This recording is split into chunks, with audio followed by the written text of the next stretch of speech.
I don't know when this video is actually going to go up, but I wanted to play this audio for you involving something that happened today. And I'm actually recording this on October 4th, 2021. So like that's why I decided to put the date in there because I don't know when the video is going to go up, because you know I have so many videos that have to go up before it. What I might try to do is, if this video is like coming up in the log and it's not up by like say Friday, I'll just kind of shoehorn it in ahead of another video, or I might do it a little bit sooner. But one of my subscribers on Twitter, and I can't think of the name right now because I can't pull it up, sent me something, and it might have something to do with what occurred today. Now, in case y'all don't know what's going on, there's like a huge social media blackout involving these three apps that you see right here on your screen, which are Facebook, WhatsApp, and Instagram. A couple hours ago, these three apps all simultaneously at the same time just crashed. Like they just stopped working. I was on my Instagram and it said couldn't reload your page. I was like, oh, what's going on? I went out of the app, went back in, same thing. Closed the app, refreshed it, went back in, same thing. Nothing was loading. Then I went on to Twitter and I just typed in Instagram down, and then looked through the list and saying, is anybody else Instagram down? So I'm glad it was that I wasn't the only one. Then all of a sudden, a few minutes later, Facebook and Instagram and WhatsApp were trending worldwide, and basically a bunch of articles started to pop up and saying that all three of these apps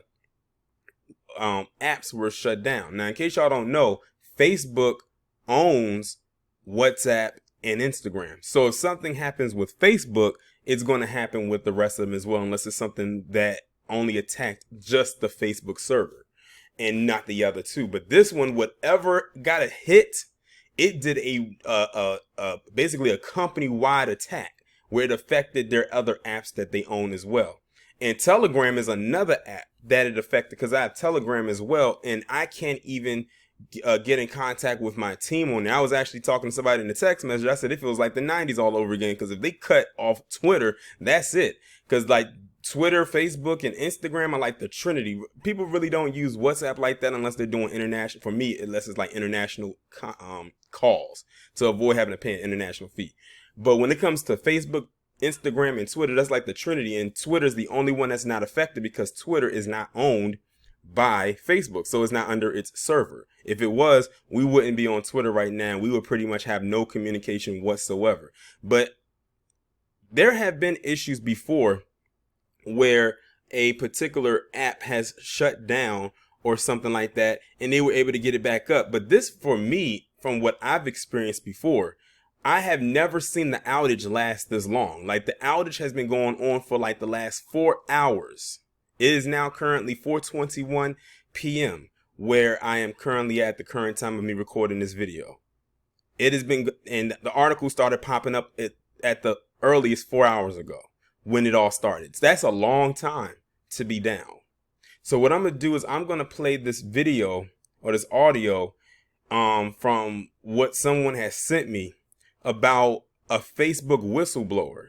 Now, what's interesting is that this whistleblower basically, I haven't listened to the audio myself, but the caption reads, and this is coming from CNN, Facebook whistleblower, greed allows hate speech and lies to spread.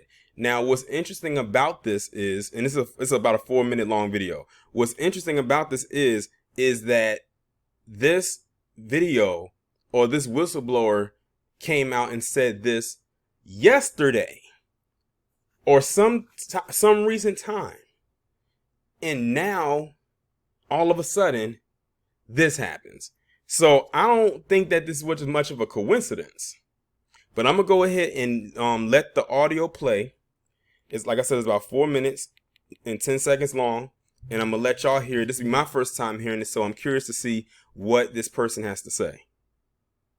She talked about the riot and how it was organized partly on Facebook. She also cited conflicts elsewhere in the world. She said the version of Facebook that exists today is tearing our societies apart and causing ethnic violence around the world. She cited Myanmar as an example. Here's what she had to say about Facebook's algorithm being at the center of these problems. One of the consequences of how Facebook is picking out that content today is it is optimizing for content that gets engagement or reaction.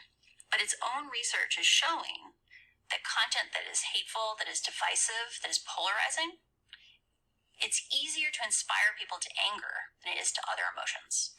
Misinformation, angry content is enticing to people and keeps them on the platform. Yes. Facebook has realized that if they change the algorithm to be safer, people will spend less time on the site, they'll click on less ads, they'll make less money. So she is saying that Facebook time and time again chooses profits over safety. She is not the first person to blow the whistle from inside Facebook. Other former staffers have also called out the company. But this is coming from inside the house in a unique way. In fact, the whistleblower says her lawyers have filed 8 different complaints with the SEC in the past month. The SEC, of course, the government agency that is charged with regulating the financial world and making sure publicly traded companies don't violate the law.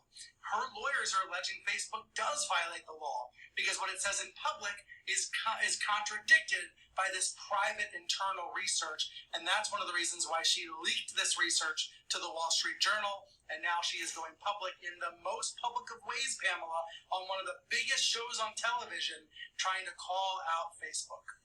And of course, Facebook tried to get ahead of this. A top executive appeared with you on reliable sources.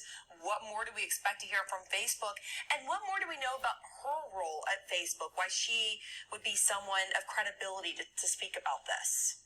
Yeah, she was a project manager on one of the teams that was trying to combat misinformation. And she says the more time she spent inside the company, the more concerned she became. Now, Facebook, of course, has tens of thousands of employees. And the company's argument kind of goes like this. Yes, we're not perfect. No social media platform is perfect. But we are trying our best to police the platform, to take down hate speech, to take down misinformation. That's the company's claim. But time and time again, we see they do not live up to those expectations and those promises. I spoke with Nick Clegg earlier, as you mentioned, one of the top executives at Facebook. He was trying to issue a pre-buttal to 60 Minutes. He talked about the issue regarding January 6th, saying the argument that Facebook's responsible for the riot is bogus. Here's a part of what he said. I think if the assertion is that January the 6th can be explained because of social media, I just think that's ludicrous. The responsibility for the violence of January the 6th and the insurrection on that day lies squarely with the people who inflicted the violence and those who encouraged them, including then President Trump and candidly, many other people elsewhere in the media who were encouraging the assertion that the election was stolen. And look, I think it gives people false comfort to assume that there must be a technological or a technical explanation for the issues of political polarization in the United States. Sure, it's absolutely complicated, but Facebook often is an accelerant, pouring fuel on the raging fire. When it comes to something like Instagram for teen girls, the way that Instagram warps people's brains, Clegg tried to compare it to women's magazines, saying, girls used to look at women's magazines and feel bad about their bodies that way. The difference is that Instagram and Facebook and these platforms are addictive substances in a way that a magazine never, ever could be. That addictive quality is one of the reasons why this whistleblower is speaking out. Okay, so that is the whole audio right there. And before I go any further, let me give a shout out to Willis HL because they were the ones that did send me this, and I wanted to make sure that I did put this out here. And the article actually was posted today. Well, actually, I don't know when it was posted, but it was updated today, so it could have been very well posted last night. It was updated today at 9:54 a.m. And by the way, the woman that was speaking, she, like I said, they said she used to work as a Facebook product manager. They have her whole face in there. She's not even being anonymous. Like, she's putting herself out there. Like, she's risking what could very well be her life right now to say and put this information out here. And I'm going to be honest, I actually believe her. Because you got to think, a lot of these sites always say that they are combating against hate speech and all types of stuff like that. But these groups keep popping up all over the place. And a lot of the times when you hear about these dub-S groups and saying how they organize, Facebook a lot of the times pops up a lot with these groups that they create on Facebook. If you remember back in 2016 when Micah Johnson did his thing, one of the cops that he killed, he was a part of a dub-S group that was created on Facebook. And I'm like, shouldn't that be deemed as hate speech? And so many others, like it's a laundry list. But I've seen a lot of black people who will get their stuff taken down just for saying a word that Facebook doesn't like, and they'll get their account suspended. And that's not just on Facebook. That's also on Twitter, Instagram, YouTube especially. So, yeah. And then she went on to say that they keep those stuff there because they know that it brings ads, like ad revenue. So basically it's like they love the drama. They love to incite drama. Apparently that's what it is. They're not really cleaning up. They're just saying that they are, but apparently they are not. And this is coming from a woman who used to work on the inside. They, like the guy said, they've had people come out and say stuff before about Facebook, but not in this way that she did. Like she really kind of like went there with it. And she was on 60 Minutes, by the way. She was interviewed on 60 Minutes, a show that has been on for I don't know how many years, and she got her stuff broadcast to the world. So you got to really think. This came out first, like her broadcasting this came out first. Then it was posted probably like last night on the 3rd, which is Sunday, because I think that's when 60 Minutes comes on, is Sunday. And then it's now Monday, and it got updated at 9:54 a.m. my time. And because CNN is based out of New York. And then all of a sudden, Facebook, WhatsApp, Instagram, and even Telegram, I don't know if Telegram is owned by them or not, but it's down as well, went down a few hours later. Like really, let's try to put 2 and 2 together here. What are they trying to get ahead of? What are they trying to clean up? For all we know, they could have cyber attacked themselves or something. They could have did something to their own server and then they'll claim they were cyber attacked. Like Facebook is going to have a lot of explaining to do. Mark Zuckerberg, like he's about to be called to the stage. He about to be called to the podium and like, dude, what's really going on? Is there something that you're trying to hide? Is it something that you're trying to get ahead of? Because something is just not clicking. Something is not making sense at all right now. But yeah, it's a lot of upset people. Nonetheless, people can't get on. They can't get on Instagram. They can't get on Facebook. And by the way, this past week was a hell for me because my Facebook and my Instagram had both got hacked. And I was without my Facebook for like 3 days. I got back into that first and I was without Instagram for 5 days. So imagine me going through all of that to get my accounts recovered. And I'm only able to allow to be used them for like 1 or 2 days. And then this happens the next day. I'm glad that I was able to get back into my Instagram yesterday which is Sunday the 3rd.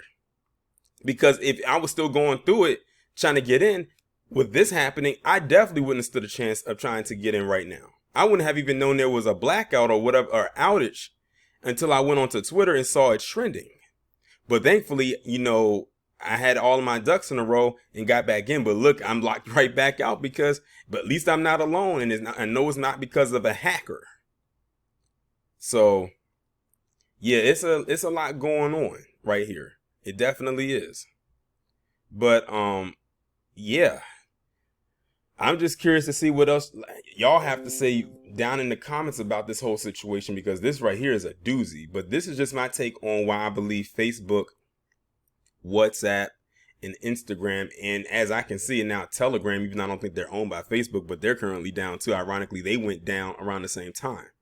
Is what's going on, why they aren't back up. And like I said, at the time of me recording this video, they're still down.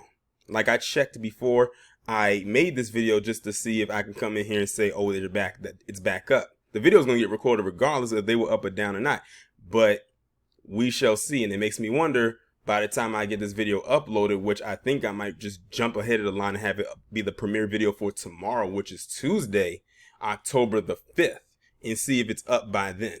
And if it is, I'll just put like a little caption, down in, in the, pin it down in the comments saying the sites are back working again.